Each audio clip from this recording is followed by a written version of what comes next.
Мы рады приветствовать вас на нашей очередной передаче, потому что сегодня мы будем говорить о принципах встречи шаббата.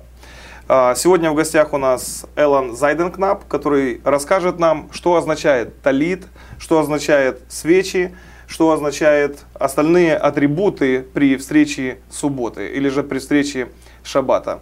Аллен, мы рады тебя приветствовать на нашей студии. Мы уверены, что сегодня мы проведем очень интересное время с тобой. И цель нашей передачи сегодня заключается в том, чтобы познакомить наших дорогих телезрителей с теми простыми символами, которые сопровождаются каждым евреем на этой планете, каждым человеком, который встречает каждую пятницу свой шаббат. Познакомить с этими принципами, с этими символами, которые здесь находятся. Итак, сегодня мы хотели бы, первый вопрос у меня к тебе, Аллен, все-таки, что означают свечи, которые ты сегодня сюда принес? Well, there are two candles because they represent two commandments. Zachor, remember, and Shemor, which is observe. Because it says in the Torah to remember and observe Shabbat. Hence two commandments, two candles. The duality, you could say. Знаешь, что самое интересное, я, кстати, хочу вас предупредить сразу, но вы уже, наверное, сами догадались, что ответы у нас будут на английском языке, поэтому для тех из вас, кто понимает только русский, я вам хочу напомнить советы вашей бабушки. Учите английский язык. Итак, мы продолжаем. Я хочу напомнить, что сегодня я буду задавать вопросы ему на русском языке, и Аллен, он будет отвечать нам на английском. Поэтому ту информацию, которую вы сегодня услышите, я надеюсь, она вам будет полезной, будет просто интересной. Знаете, я заметил такую простую вещь, что некоторые люди, так, наверное, практически мало кто знает все-таки, что означают эти свечи. И вот сегодня мы уже услышали этот интересный ответ. И вы, наверное, много раз видели на Ютубе или же еще где-то, как еврейская семья встречает субботу. И мы знаем, что женщина обычно зажигает свечи, да, когда приходит заход солнца. Кстати, в какое время зажигаются свечи вообще? At the latest, 18 minutes before sunset. 18 минут до захода. Да. А почему именно так? Почему не 16, не 15? From what I've been told by my rabbis and such, 18 represents life. In the Hebrew, we have, you could say gematria, it's like numerology, but it doesn't literally translate to that.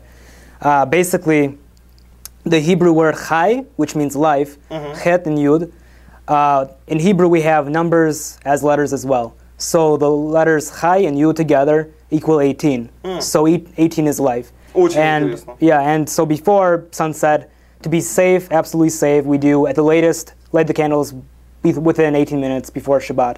By that time, 40 to 18 minutes usually is a good time.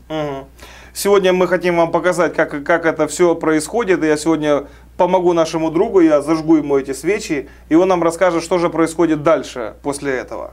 Я могу зажигать, да? Да.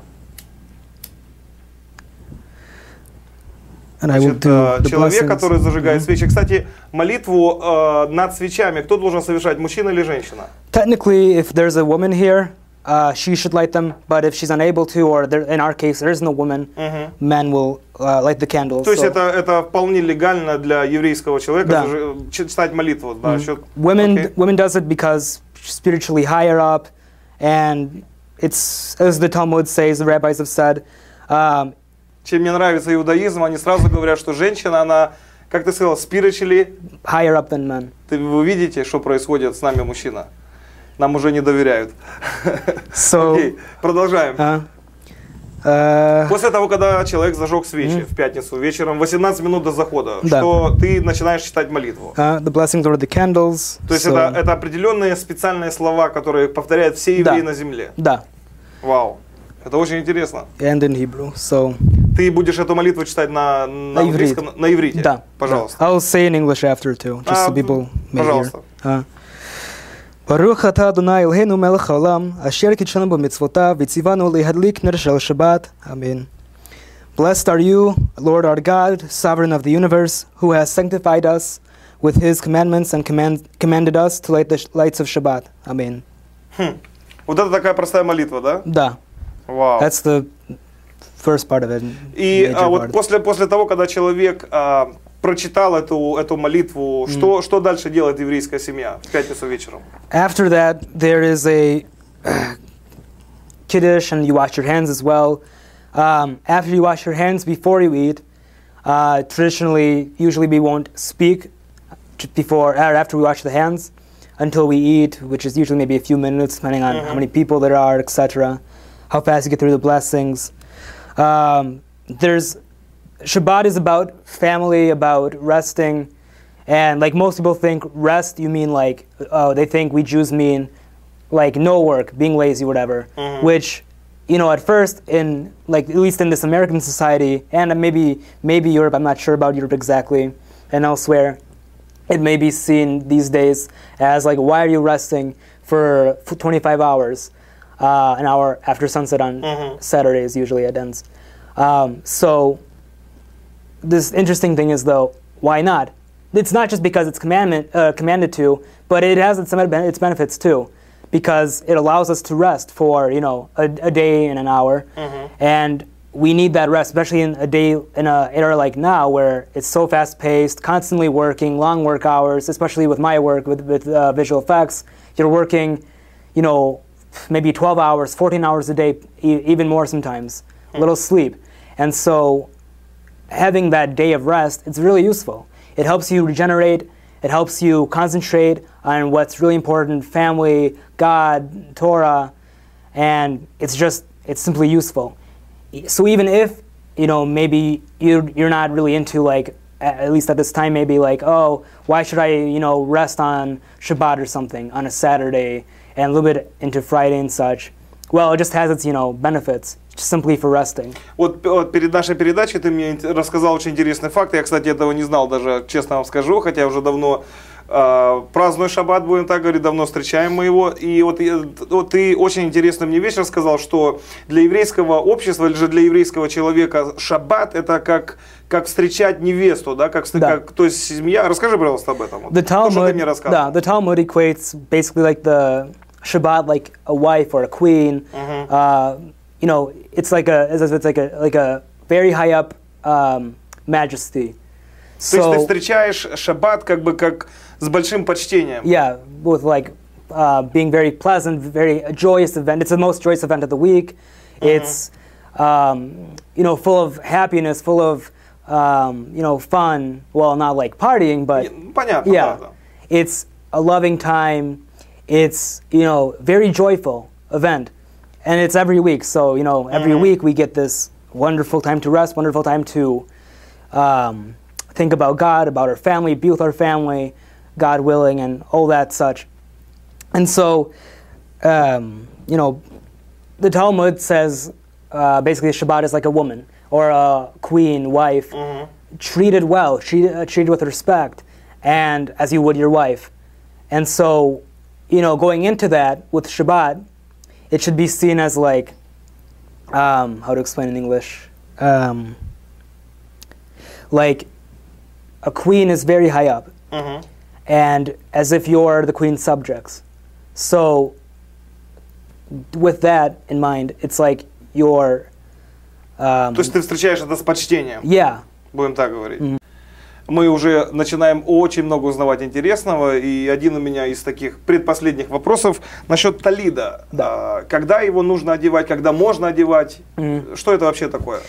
You can wear it pretty much, well, really every day, if I'm correct, of the week, especially on Shabbat, because, you know, whenever you're praying, it's the prayer shawl. То есть ты одеваешь его во время молитвы, да? Да. Okay. Cover your heads, usually. Most people do it. I do. So, during prayers, basically. То есть для молитвы. А вот у тебя на голове есть кипа. Я вот свою дома оставил сегодня. Расскажи, что она символизирует, кипа. It shows that God is above us. It's actually, it's most commonly known symbol of being a Jew, wearing the kippah. Yet, это обязательно ходить каждому еврею в кипе, или это optional? Ты можешь ходить, можешь не ходить? You need a head covering, for, men and women really. But like, you could wear a turban, you could wear, you know, Orthodox Jews wear fedora. They also have a kippah on underneath as well. But it says in Torah to cover your head to show that God is above. And so the kippah itself, if I'm correct, it's a bit newer. The Rambam, for example, wore a turban. That's fine too, for example. Or Orthodox wear fedoras as well, usually.